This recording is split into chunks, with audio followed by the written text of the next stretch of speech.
little earlier on, and after a delayed start, it was a quick start from Tirunesh Dibaba, and she really didn't let up. Slowed a little in the middle.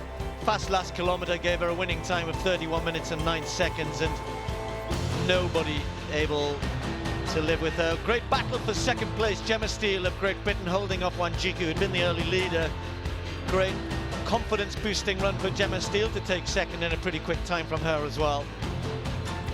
Windy conditions just slowed things down a little bit. A great run. How did your legs recover after London? After London, I am preparing for this competition.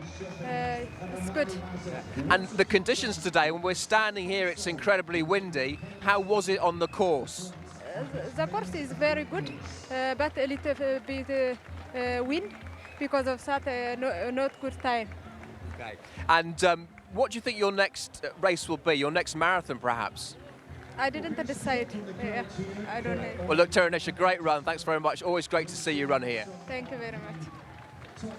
Gemma, a great run. You must be delighted after the disappointment of not running London. Yeah, I am. Yeah, I just wanted to come back with a bit of a bang and just to re-establish myself in these races again, because I love these big races, and I feel like with the crowd support and everything, I just feel at home in these races. So yeah, it's nice to come back and finish behind Tirunesh Dibaba, who's, you know, the babyface assassin, the best in the world. So yeah, can't complain with that. Yeah. And talk about the support you got in this last 100 metres when you're getting chased down. Oh yeah, yeah, that really lifted me and really spurred me on, and I was fighting for that silver medal. So yeah, it's good to see that I can sprint when I have to, because I'm not really known for sprinting, but pulled it out of the bag. So obviously the injury is fine now. What's the plans towards doing your first marathon? I've not got any concrete plans yet, but we're thinking, I did want, you know, London was a disappointment not to do that one. But yeah, I'm just trying to, you know, get my confidence back. Obviously, it's done my confidence a world of good today. So yeah, I'm just building on this today and seeing where I'm going, and just yeah, looking at half marathons and trying to get my time down for that first. And see what I'm capable of there, and yeah, just yeah, carry on enjoying it basically. Super run today, well done. Thank you. Yeah. So in the men's race, we weren't, I suppose, quite as sure about the winner, but we suspected who it might be, but it was interesting to see whether Wilson Kipsang, the world marathon record holder, winner of London, of course, this year, could really give Kenenisa Bekele something to think about. Makoka pulled those two away from the rest of the field fairly early on. Then as soon as those two started racing, not much he could do about that, and it was really down to these two. But as ever, when it got to the last 400 metres, the man who had the pace and the speed, Kenenisa Bekele, took a fairly comfortable win in the end of quick last kilometre, and Wilson Kipsang, smiling as he crossed the line, had to settle for second place, and Makoka was third. First and second in the men's race alongside Kenenisa Bekele, Wilson Kipsang. Kenenisa, to you first. Happy with that performance? Yes, I'm very happy. You know, it was fantastic after marathon. You know, after I won Paris Marathon.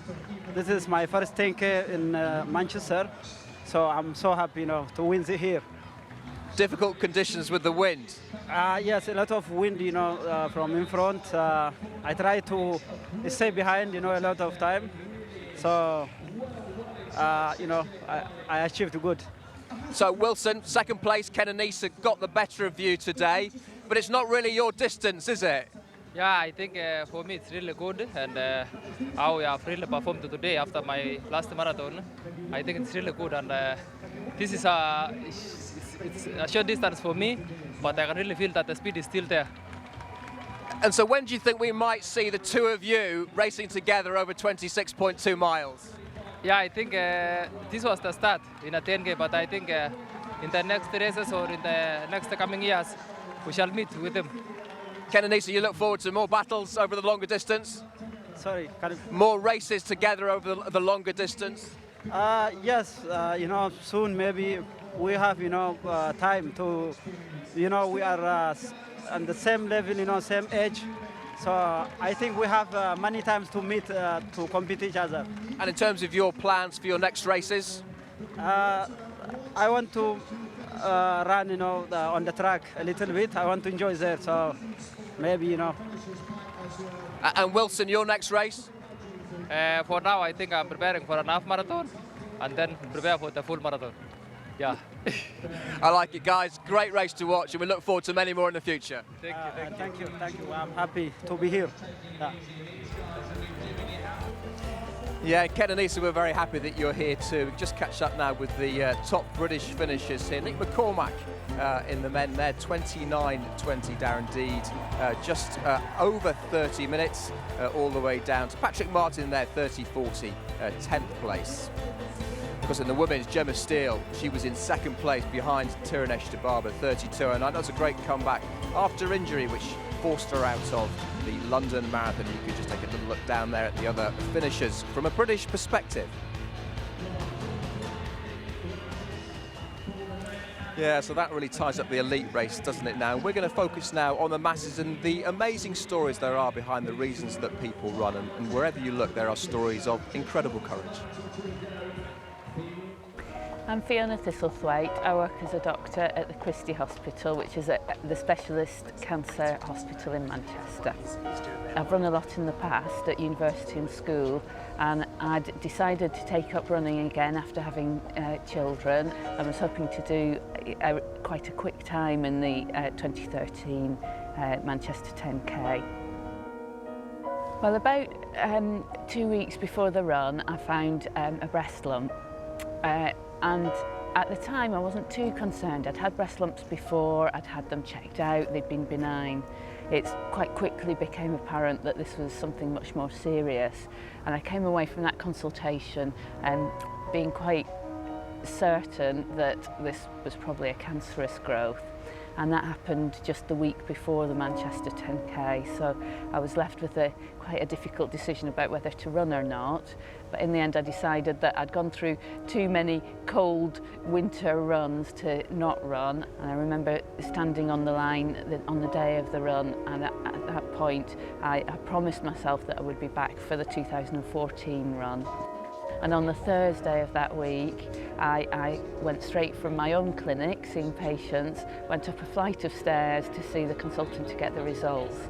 And he said to me, I've got the results for your biopsy, and I'm afraid it's not good news. So I knew at that point my life was going to change forever, really. I went through 4 months of chemotherapy, and then about a month after that I had surgery, but my treatment's coming to an end now. I've been able to focus on other things and move on in my life and to start running again. I've managed to persuade about 25 or 30 of my colleagues to join me, so watch out for us wearing our blue Christie tops, and hopefully you'll give us an extra cheer on the day. This year's Manchester 10K will be my run to say thank you to everyone at the Christie for the support they've given me over the last year. Good luck, Mummy, for your run!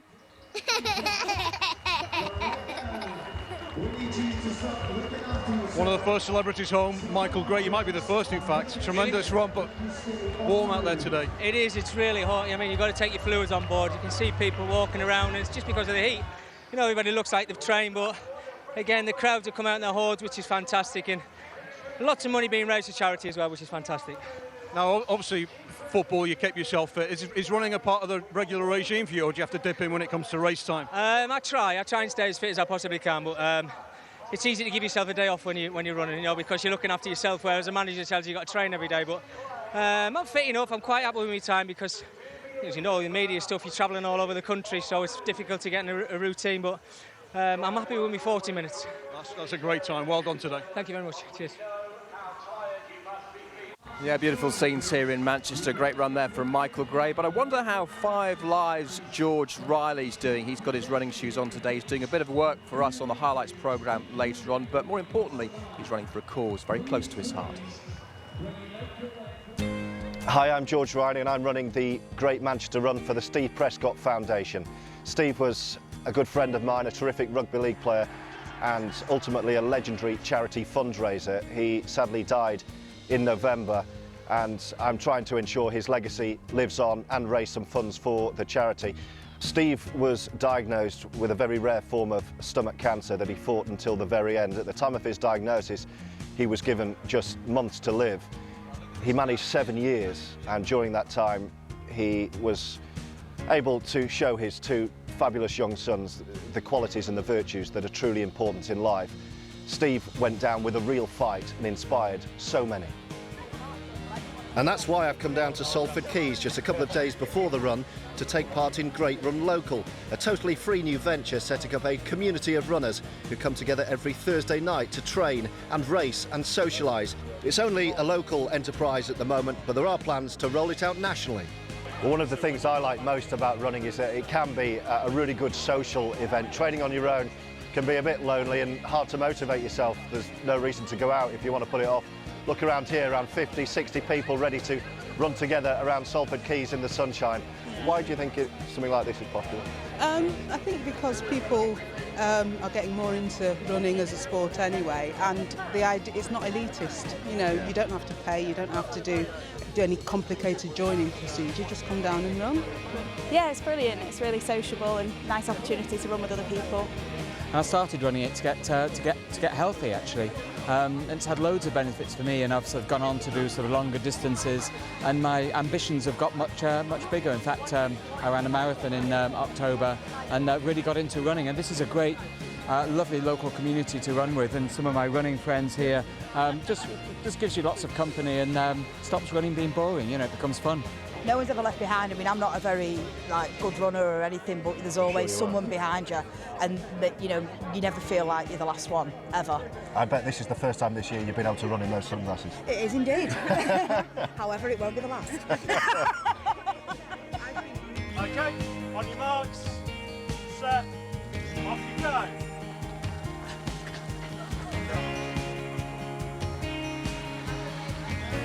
Let's go straight past. Well done. My mates told me about it, came down, I've been coming ever since now. It's just brilliant, really good fun.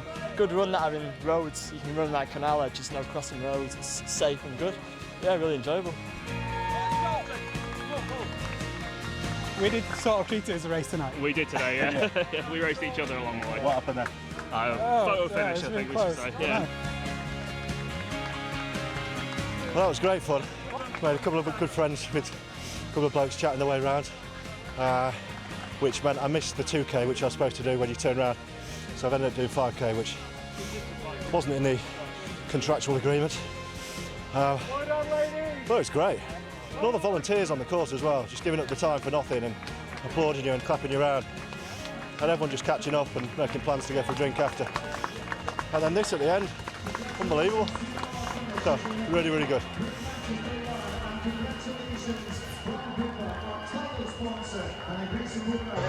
So it's not only about the runners today, but it's about the support that they get as well. And who are you here supporting? Supporting my brother's children that have cystic fibrosis. This is their sister, who's a carrier of cystic fibrosis. And how much money have you managed to raise? About £200 off one sponsor form. So we're doing good. Thank you. Well, have a great afternoon. And you. Thank you.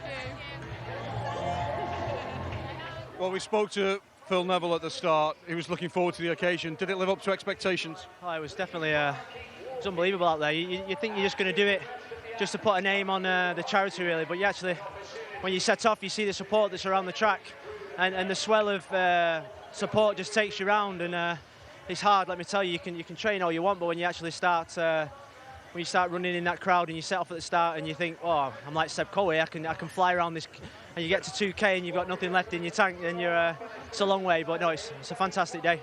So to do it in what, about 45 minutes was your time? Yeah, 45 minutes. I think, like I said, I set off too fast. I was at the front, so I wanted to keep up, set a good example, show off to the crowd, and then about 5K, it was really hard coming down that last straight. Chester Road wasn't too bad, but from about 4K till about 7K, I was looking for an ambulance at one point because I was really struggling. Well, listen, you've done brilliantly well. You've raised loads of money as well for the Royal Manchester Children's Hospital, so congratulations on all of that. Thank you. Well done, everybody. Yeah, well, Phil Neville not looking quite as fresh as Michael Gray, but both of them looking a little bit fresher than George Riley from 5 Live, who's just joined me. George, 49 minutes, how was it out there? It's nice and cool. I didn't break sweat at all, actually. No, it was hot. The support was, I've got to say, was absolutely unbelievable. At the start, I found it really tough. Nothing in the legs, and it was really hot. But it was like I did the London Marathon 4 weeks ago. It's almost as as good as that. The crowd, just absolutely fantastic, brilliant event. I really, really enjoyed that. I can say that now. 60 seconds ago, I hated it. Now, I absolutely loved it. And talk about what it does to the event and to the emotions you have out there when you're running for something, as you did, very close to your heart. Well, it keeps you going. I was running for my good friend Steve Prescott, a former rugby league player who sadly left us in November. And whenever it gets tough going round, I just thought back to Steve, and he was doing ridiculous events and challenges like this when he was terminally ill. So I'm thinking, well, if my legs are hurting, what must he have been going through? And immediately that registers. You look all around you and you've got people running with tributes and names on the back of the T-shirt. And it does, like, you get a bit tearful running around. It does really keep you going. It kind of pushes you towards the end. Nice job today. You've got a bit of work still to do, I think, for the highlights? Yeah, I've got to go and do a bit of highlights, and then I'm getting over to the Etihad Stadium for the Magic Weekend Rugby League for a bit of that later. So, yeah, I might try and squeeze in a drink before that. Don't tell anyone. Nice one, George. Well, as you can see, the finishes are streaming through now. One runner we'll be waiting a long time for, I would think, is Humphrey the Bear, the mascot for the Royal Manchester Children's Hospital. Very hot conditions. It's going to be tough for Humphrey. But this bear, would you know what? It's really got some skills.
Yeah, Humphrey the Bear there, out dancing George Sampson from Britain's Got Talent. As you can see, Humphrey having a good time out there on the course in the burning sunshine. Really quite something. A bit like Yogi, smarter than the average bear, but in all seriousness, Humphrey is a massive help to the amazing work the Royal Manchester Children's Hospital undertake.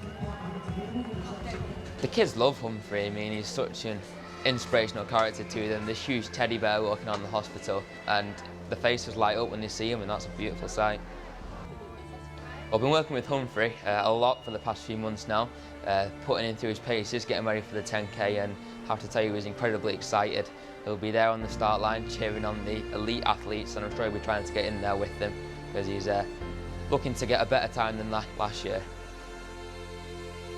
I went to my local hospital for an eye checkup, and suddenly I was having a brain tumour operation, and you never know what's going to happen to you the next minute, so I do have a different outlook on life, is take every day, because you never know what's going to happen. Since then I spent 3 months off school, but then I fully recovered, and now I'm raising money for the Children's Hospital. When my little boy Kirsten was born, we were born 5 weeks premature, and they had rushing me at 3 days old, and they realised that he had perforated bowels. So then he ended up in intensive care.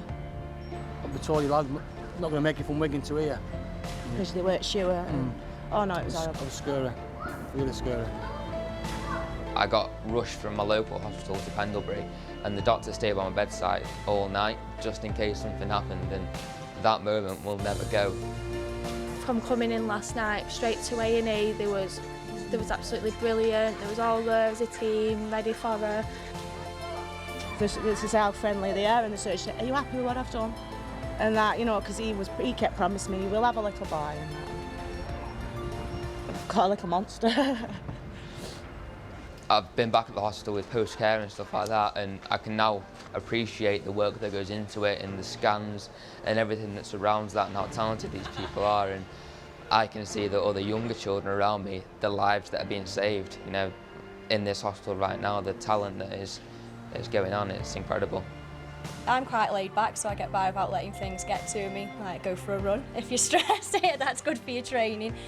But you just have to look at the kids, and when you see them going home and they're happy, laughing and well, then it's worth it. Well, the hospital have got over 1,000 people running for them this year. If you look out for them, they'll be wearing these T-shirts. The nominated charity for the run this year, which is fantastic, and to have 1,000 people running is just outstanding. There is about 4 of us off this ward doing it, but we've all put in different speeds, so we've all been separated into different waves. Yes, I'm running with the little one. I had the tattoo done because of my son's scar. I thought what a lovely way it would be to have a tattoo of Humphrey, to remind me of his scar. And Humphrey being the mascot of the hospital and the full figure of the hospital, I thought a lovely way to have it done. It's not until today and days when I come back when I really realise what I've been through and how I am fully recovered and how fortunate I am to be able to live a whatever normal lifestyle is. It's like a second home. Yeah. It feels like a second home. It's saved him, hasn't it, really? Yeah. Get back in the next stand-up, because I don't know, I can't describe it really. My lifestyle when I was 13, the bit before that doesn't matter, and you will get better. You couldn't be in a better place to get better, and I just believe if you go into it thinking, hey ho, let's get me fixed, then they'll fix you.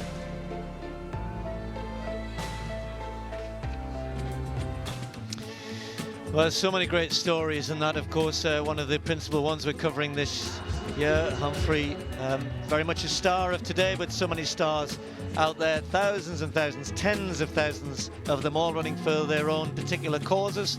Some aren't running for charity, they're just running to provide themselves with their own challenge, to come and take part in a great event and maybe get themselves fitter than they were before they started training for this.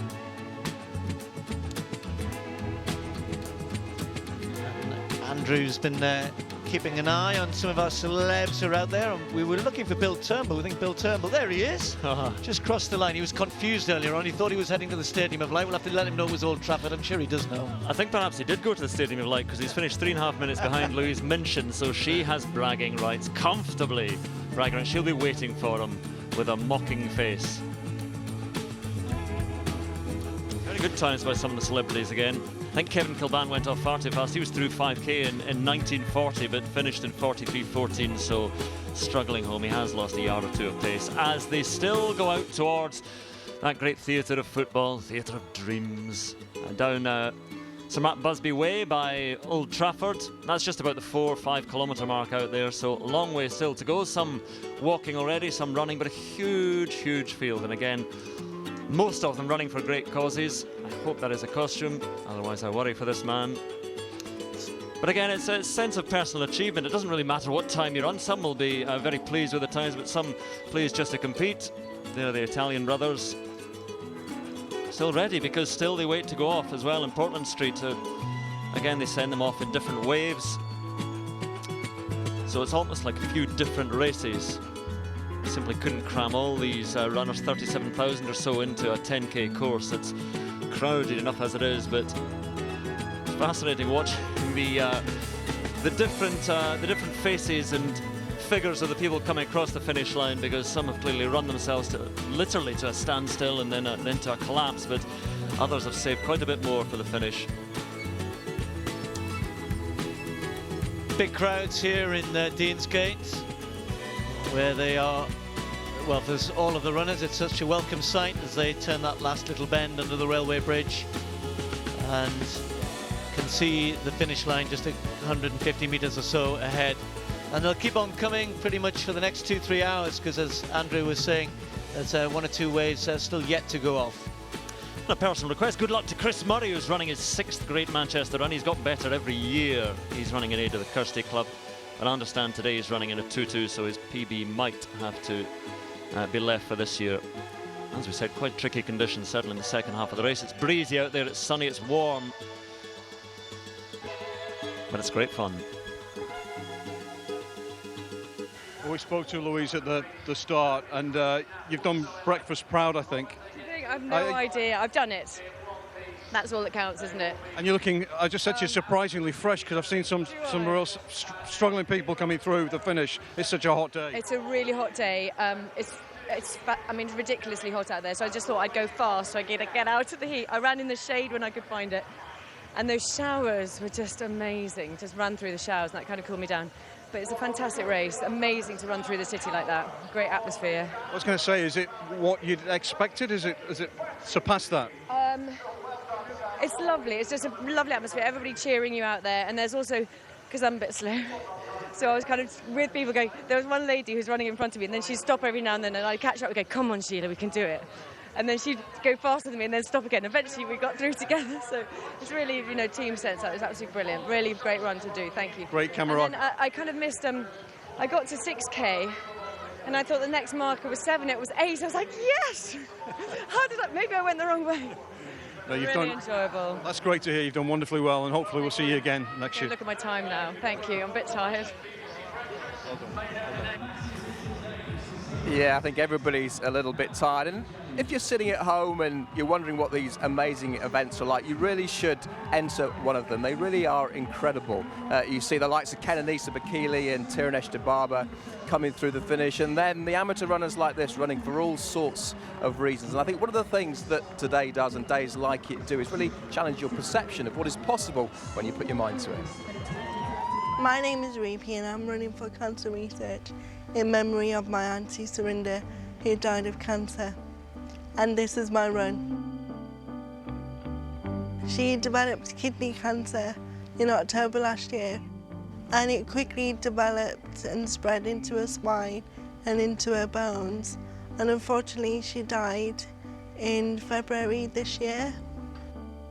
Because it happened so rapidly, I think as a family we're still coming to terms with what's happened. I think my auntie Surinder would be proud of her doing the run. I think she'd also feel a bit embarrassed because she didn't really like attention being drawn on herself as well. But I know that she would be proud of us and know she'd be happy that we were all working as a family. I think she'd really be there supporting us and cheering us on and probably feeding us during the race as well. And I think I'm looking forward to being able to finally cross that finish line in my walker as well, something which I was told that I'd never be able to do. And so with me having cerebral palsy, I've never really been able to walk, because that was a massive challenge for me.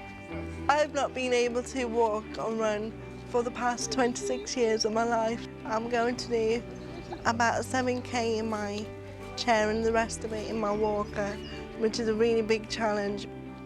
I think you should definitely get up and run, and I expect you to see you there next year in 2015 doing the Beeper Run.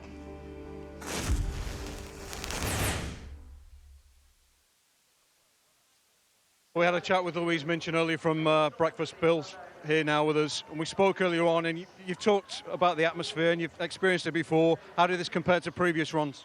It was lovely. I think every year when you come back it feels better because you feel more familiar and you hear the people calling your name and it just keeps you going. It was very hot out there at times, but there was a merciful breeze which just came and cooled you down just when you needed it, which was really useful. And otherwise I'd have been in trouble. Trouble was, Louise came and gave me a hug and she said, I said, how do you say? I've been hanging around for a bit, which is the most insulting thing you could say. Not I was here 5-10 minutes ago, I've been hanging around for a bit, waiting for you. And when you're running around, how much are you inspired by the people you're running for, the Christie in your case today? Oh, absolutely. I mean, you see all the charities cheering the people on. When I got to the bus with the blue shirts on it and they're all going wild, it really lifts you and think, well, it's easy then, isn't it? And to be honest, it is. And everybody who's here, most of them could do that run, and I hope they all enter for next year. Let's hope so. I said this to Louise, I'll say it to you, you've done Breakfast proud, you're on the BBC proud. Well done, Bill. Well, thank you very much. Maybe faster next time, who knows? Fingers crossed. Cheers, Bill. You might have to do some training, Billy. Looked exhausted. Unlike Julie, I mean, hitting a second win there, Julie Hesman-Hausch from Coronation Street, formerly of Coronation Street, Hayley Cropper. We're going to speak to her very shortly, but first, here is why sprinter Julie's running today. Well, here we are in the beautiful Peak District, about 25 minutes from Manchester city centre, and I'm here to meet two extraordinary people, Nicola and Mike Graham, who I'm very proud to call my neighbours and friends. Nicola and Mike lost their little boy Reuben to a brain tumour while they were on their holidays 20 months ago. We'd gone on holiday to Devon camping, hadn't we, with our boys, and Reuben had been a little bit unwell for a couple of weeks really, sick and poorly. And he had a little fall and became very unwell. We took him to the A&E department at Barnstable, thinking it was just a toddler fall. But nobody could have ever known what was happening in his little head. He was only 23 months old.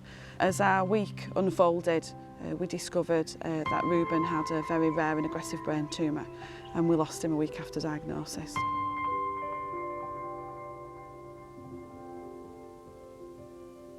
And we lost Reuben at 9 o'clock at night on the 21st, and by the 23rd we'd launched our Facebook page. Our aim was to raise £1 million in 23 months. Just how long we had Reuben? Yeah, we're now 20 months into the journey, and we've raised sufficient funds to buy Reuben's retreat, which will be a home from home for children with life-limiting and life-threatening illness, a place for them to come and stay and take respite breaks. It will also serve as a bereavement counselling and support centre for parents like us that lose a child, and for siblings like our little one Isaac that's lost his brother. So obviously I'm running the Manchester 10K along with over 300 others on Sunday for Reuben's retreat. So shall we go and have a little look at what your fundraising that's produced so far? Yeah, let's. And what we need more for. Yeah, let's. On the 23rd of April,